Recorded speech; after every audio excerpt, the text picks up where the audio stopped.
মানে সেইফালে পাৰ হৈ যাব দিয়ে তো ময়ো তেনেকৈ ভাবিছিলোঁ নৰ্মেলি তুমি কৈছা বুলি কিন্তু চিৰিয়াছ ইছ্যু চলি আছে অলৰেডি ৰাইজিং ডে আহি আছে বুলি কৈছে আলফাৰ সেইকাৰণে তো সেইটো কাৰণে মানে অকণমান তাতে নাকাটো অলপ বেছিকৈ লগাইছিলে মোক মাতিলে মই মানে ভালকৈ গুৰুত্ব নিদিলোঁ প্ৰথমবাৰ আৰু নেক্সট টাইম তেনেকৈ মানে আহি হয় অকণমান প্ৰহাৰটো মোৰ ওপৰত বেছিকৈ কৰিলে প্ৰথমবাৰ কিন্তু মানে পিছত গৈ ভালকৈ বুজি পাইছোঁ যে কেছটো অলপমান বেলেগ আৰু যে অলৰেডি ৰাইজিং ডেৰ কাৰণে কিবা বেলেগ চিটুৱেশ্যনতে আছে পুলিচ মানে সেয়াই আৰু এনেই আমাৰ নো এণ্ট্ৰি থাকিলে আমি পিছে যাওঁ ন সেনেকৈ আৰু নৰ্মেলি আমি ওলাই গৈছিলোঁ আৰু সেইটোৱে আপোনাক আৰক্ষী থানাৰ ভিতৰত যিহেতু ইতিমধ্যে ইমান সময় ৰখা হ'ল আৰক্ষী বিষয়াগৰাকীয়ে বা আৰক্ষীৰ বিষয়াসকলে কিবা ভয় ভাবুকি দিছে নেকি নাই বৰ্তমান তেনেধৰণৰতো একো নাই বৰ্তমান মই তেনেকৈ একো ভবা নাই কৰিম বুলি আপোনাক কৈছে নেকি গোচৰ ৰুজু কৰাৰ কথা তেনেকুৱা ধৰণৰ কিবা কৈছে নেকি অলৰেডি মই গম পোৱা মতেতো একশ্যনটো লোৱা গৈছে তেওঁৰ ওপৰত মই গম পোৱা মতে যিহেতু তেওঁক ধৰক ছাছপেণ্ড কৰা গৈছে বুলি শুনা পাইছোঁ মই বাকী মোৰ তেনেকুৱা একো তেওঁৰ ওপৰত একো হেৰি কৰিম বুলি মই ভবা নাই তেনেকুৱা ধৰণৰ একো নাই আজি কিমানমান সময়ত হৈছিলে মূল ঘটনাটো কেতিয়া হৈছিল এইটো আপোনাৰ ধৰক 6:30 পৰা 7টা মানৰ ভিতৰত হৈছিলে এতিয়াতো 11:30 বাজি গ'ল 5 ঘণ্টা ধৰি আপোনাক বহুৱাই ৰাখিলে থানাত কি হৈছিলে মাজৰ সময়খিনি কি ভিতৰত প্ৰহাৰ কৰা বুলি কৈছে যে বাহিৰতো প্ৰহাৰ কৰিছে ভিতৰতো আপোনাক প্ৰহাৰ কৰা বুলি কৈছে সঁচা নেকি এইটো মানে এতিয়া ধৰক কথাটো এইটো যিহেতু অলৰেডি আণ্ডাৰ প্ৰেছাৰত আছে যোৱাবাৰ যেনেকৈ 15 আগষ্টত কিবা বম হেৰি কৰা বুলি কৈছিলে আৰু এবাৰ মই নৰ্মেলি তেনেকৈ আচলতে পাৰ হৈ যাব নালাগিছিলে মোক ৰখিব গৈছিলে মই ৰখিব লাগিছিলে তালাচীটো সেইটো তালাচী বাৰু লোৱা যাব কাৰণ অলৰেডি মই ছাছপেক্ট টাইপৰে ট্ৰিট হোৱা হৈছিল হয় মই মোৰ এইটো ভুল স্বীকাৰ কৰিছোঁ যে মোক ৰখাইছিলে মই নৰখিলোঁ কথাটো সেইটো আপুনি শুনি ৰখা নাছিল নে আপুনি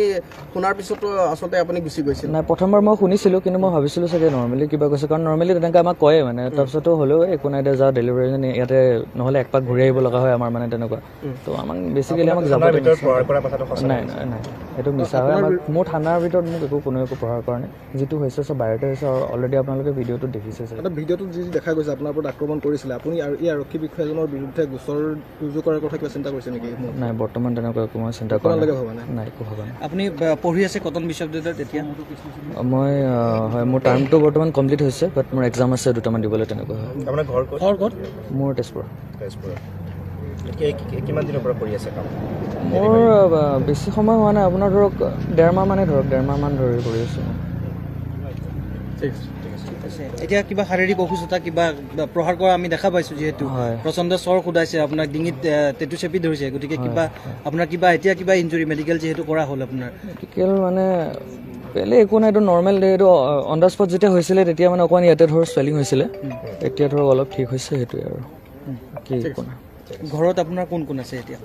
ঘৰত মোৰ মা আছে আৰু ভণ্টি আপুনি পঢ়ি থকা দিনৰ পৰাই আপুনি কাম কৰি থকা বুলি কৈছে আপুনি কটন বিশ্ববিদ্যালয়ত অধ্যয়ন কৰি থকাৰ লগতে সমান্তৰালভাৱে আপুনি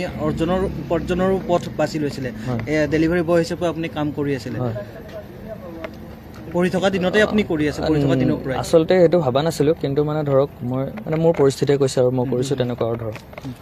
আৰক্ষীৰ ফালৰ পৰা আপোনাৰ ওপৰত যিটো এই ঘটনা সংঘটিত হ'ল এই ঘটনাটোক আপুনি অন্যায় বুলি ভাবে নে নাভাবে প্ৰথম অৱস্থাত যদি মই নিজৰ ক্ষেত্ৰত কওঁ দেন মই ভাবিছিলোঁ কিন্তু পিছত যেতিয়া মই গোটেই কথাটো গম পালোঁ যে ধৰক অলৰেডি আণ্ডাৰ প্ৰেছাৰত আছে চব আৰু ধৰক ৰাইজিং ডে আহি আছে বুলি মই যিহেতু কৈছোঁ আপোনালোকক তো আৰু লগতে তেওঁৰ ওপৰত মোৰ একো পাৰ্চনেল তেনেকুৱা একো হেৰি নাই কিন্তু হয় সেইটো এটা মমেণ্টত হৈ গ'ল মোৰ মতে কিন্তু তেনেকুৱা হ'ব নালাগে আৰু নৰ্মেলি কাৰণ আমিও যিহেতু ৰাতিপুৱাৰ পৰা সন্ধিয়ালৈকে ধৰক সেইটো নিজৰ কামতে থাকোঁ তেওঁলোকেও যেতিয়া কামটো কৰে তো চবৰ কথাটো বুজি পাব লাগে আৰু মই অকল জাষ্ট নো এণ্ট্ৰিটোহে পাৰ কৰিছিলোঁ ইতিমধ্যে আৰক্ষী বিষয়াগৰাকীক নিলম্বন কৰিছে গতিকে আপুনি ভাবে নেকি যে আৰক্ষী বিষয়াগৰাকীৰ ওপৰত এই যি কঠোৰ ব্যৱস্থা গ্ৰহণ কৰিছে আৰক্ষী অঞ্চলক প্ৰধানগৰাকীয়ে এয়া কৰিব লাগে নে নালাগে এতিয়া সেইটো কথাত ক'বলৈ গ'লে মানে তেওঁতো লগত ইমিডিয়েট ধৰক সেইটো কৰা গৈছে কিন্তু যিহেতু অলৰেডি তেওঁ বস্তুটো পালে যেতিয়া এইটো আৰু এক্সট্ৰাকৈ একো মই নাভাবোঁ যে আৰু কিবা যোগ্য বুলি ভাবেনে আপুনি যোগ্য তেওঁ যিটো কাম কৰিছে সেইটো কাৰণেতো তেওঁ বাৰু অলপ হ'লেও সেইটো হৈছে বাৰু সেইটো তেওঁ হৈছে বাৰু যিহেতু অলৰেডি হৈ গ'ল কিন্তু আৰু মই তেনেকুৱা ভবা নাই যে তেওঁ আৰু যে কিবা আৰু ফেচ কৰিব লাগে তাত ধৰক তেনেকুৱা। বাহিৰত ফাঁচী বজাৰত যেতিয়া আপোনাক প্ৰহাৰ কৰিছিল তেতিয়া দেখা পাইছো গৰমাগৰমি হৈছিল, তেওঁ আৰু ধমকিও দিছিল আপোনাক। থানাৰ ভিতৰত যেতিয়া আহিছে আপোনালোক দুটা লগ লাগি আছে, দুটা সন্মুখাসন্মুখীও হৈছিলে, ভিতৰতো কিবা তেনেকুৱা দাবী ধমকি কিবা কৰিছিল নেকি? ভিতৰত দাবী ধমকি এতিয়া ধৰক মই ঘপকৈ কিবা এটা কেছ হৈছে ধৰক নৰ্মেল ইণ্টাৰগেশ্যন আৰু যে কি হৈছিল, কিয় পাৰ হ'লোঁ, তেনেকুৱা ধৰক কথা আৰু কোৱাৰ পিছতো কিয় নুশুনিলোঁ ধৰক বা নহ'লে আৰু তাৰপিছত যে এনেকুৱা হ'ল। থানাত থকাৰ সময়ছোৱাতে যেতিয়া থানাত আছিল সেই সময়ছোৱাতে তেওঁক ছাছপেণ্ড কৰা হ'ল, তেওঁ সেই সময়ত আকৌ তেওঁৰ কিবা প্ৰতিক্ৰিয়া আছিল নেকি আপোনাৰ প্ৰতি? আপুনি থাকোঁতে আপোনাক মাতবোল কৰা বা তাৰ যেতিয়া মানে ধৰক সেইটো নিউজটো আহিছে ধৰক ময়ো গম পাইছোঁ, তেওঁ গম পাইছে, ছেম সময়তে গম পাইছোঁ। তাৰপিছত তেওঁ ধৰক একো তেনেকুৱা প্ৰেছাৰাইজ বা নহ'লে মোৰ একো হেৰি কৰা নাই, কিন্তু নৰ্মেল প্ৰচিডিউৰ ধৰক মই ঘপককৈ তেওঁলোকে এতিয়া কিবা হ'ল বুলি এৰি দিবও নোৱাৰে বা নহ'লে কিবা কি হৈছেতো এটলিষ্ট সেইটো বস্তুটো ওলাব লাগিব তেনেকুৱা। আৰক্ষীক এটা ফ্ৰেণ্ডশ্বিপ ব্যৱহাৰ কৰিবলৈ দিয়া হয় পাব্লিকৰ লগত, কিন্তু এই ঘটনাটো বাৰু আমি ক'ব পাৰোঁ জানো ফ্ৰেণ্ডশ্বিপ প্ৰকৃত হৈছিল জানো, মানে হয় জানো জনসাধাৰণৰ লগত আৰক্ষী সফল হৈছেনে এটা বন্ধুত্বপূৰ্ণ ব্যৱহাৰ কৰাৰ ক্ষেত্ৰত? যিহেতু তোমাৰ ঘটনাটো বহু কথাই ক'লে এতিয়া। মানে নৰ্মেলি এতিয়া ধৰক আমি অন দ্য স্পট যেতিয়া ঘটনাটো হ'ল সেইটো সময়ত চাগে তেওঁ অকণমান থাকিব লাগিছিলে মেইনলি ফ্ৰেণ্ডলি, হয়, কাৰণ মানে ইমানো এগ্ৰেছিভ হোৱাটো একো হেৰি নপৰে, সেইটোৱে।